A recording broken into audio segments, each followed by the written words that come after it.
Je vous en prie, je vous écoute, monsieur Borrelli. L'idéal, ça serait un exemple de la province, de déterminer les frontières spirituelles d'après la langue. C'est la langue, c'est pas autre chose qui déterminera.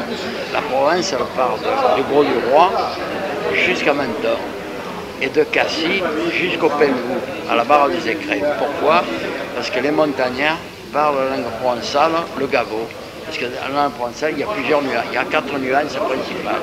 Il y a le rhodanien, le maritime, le gavo et le nissart. Le rhodanien, c'est quelle particularité? Auprès de Salins des Giraud jusqu'à Montélimar, tout à l'heure du Rhône, de chaque côté du Rhône. Et les autres sont localisés? Parce que nous, on s'en fout. Nous, la province, c'est la langue. Et la France a dit que le Gard n'était pas dans la région.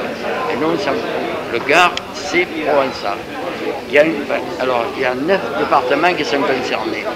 Il y a les Bouches-du-Rhône, les Alpes-Maritimes, le Vaucluse, les Hautes-Alpes, les Basses-Alpes, une petite partie de l'Ardèche, une petite partie de l'Hérault, une petite partie de la Drôme. Voilà. Ça dépasse le cadre de PACA, ça le dépasse largement. Nous, PACA, on se torche le derrière, c'est la vérité. Je peux le comprendre, parce que PACA,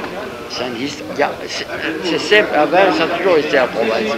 Ils ont effacé ce mot parce que ça leur plaisait pas. La province, c'est simple, elle part du jour où vous dit, tout ça, le cours, tout ça. La province, il y a 43 000 km² environ. Et il y a une partie, il y a 12 petites vallées dans le Piémont et par le Languedoc. Enfin, à peu près comme nous, à peu près.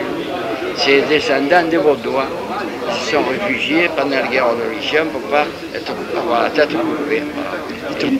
Je suis aussi attaché que chacun d'entre vous.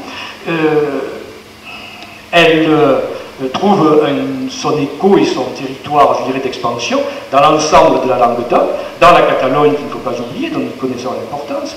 Et il est certain que des politiques comme celle de l'arc méditerranéen, comme celle des politiques naturelles qui font que cette partie de la Méditerranée occidentale doit à tout prix s'unir, eh bien, trouverait un grand avantage à avoir comme épine dorsale culturelle une langue commune, sachant naturellement que quand je dis langue commune, cela veut dire une langue dans laquelle chacun parle son propre langage et l'écrit comme il souhaite l'écrire.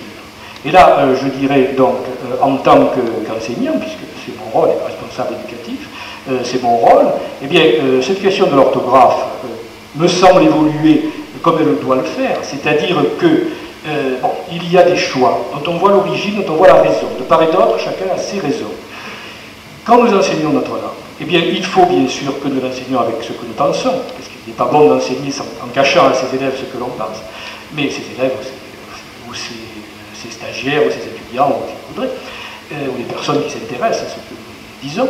Mais il est important, en tant qu'enseignant, je dirais surtout laïque, ce terme de laïcité à laquelle les enseignants publics et privés sont très attachés, de se dire que nous devons l'enseigner en montrant toute la diversité. C'est ce que j'essaie de faire en ce qui me concerne, c'est-à-dire que dans tout ce qui dépend de mon intervention, eh bien, les enseignants, dans leur choix graphique, enseignent dans le choix graphique qu'ils ont fait, et ils doivent initier aux autres choix graphiques pour indiquer aux futurs provençaux que, eh bien, il y a divers choix graphiques et que celui qui leur est proposé est une manière d'entrer dans la langue qui a sa valeur et qu'il y en a d'autres. À eux de choisir pour l'avenir. Ce n'est pas à nous, et ça je crois que pour les hommes politiques c'est aussi quelque chose qui doit les concerner de près, ce n'est pas à nous à oblitérer l'avenir à partir de nos propres pensées, si convaincus que nous en soyons. Cela veut dire aussi que nous sommes capables de l'exposer avec respect, c'est-à-dire chacun respectant l'opinion de l'autre. Voilà, moi ce que je voulais dire, j'ai pris, je crois, quelques minutes de plus, mais profitant de l'absence de site, je vais profiter de la chose.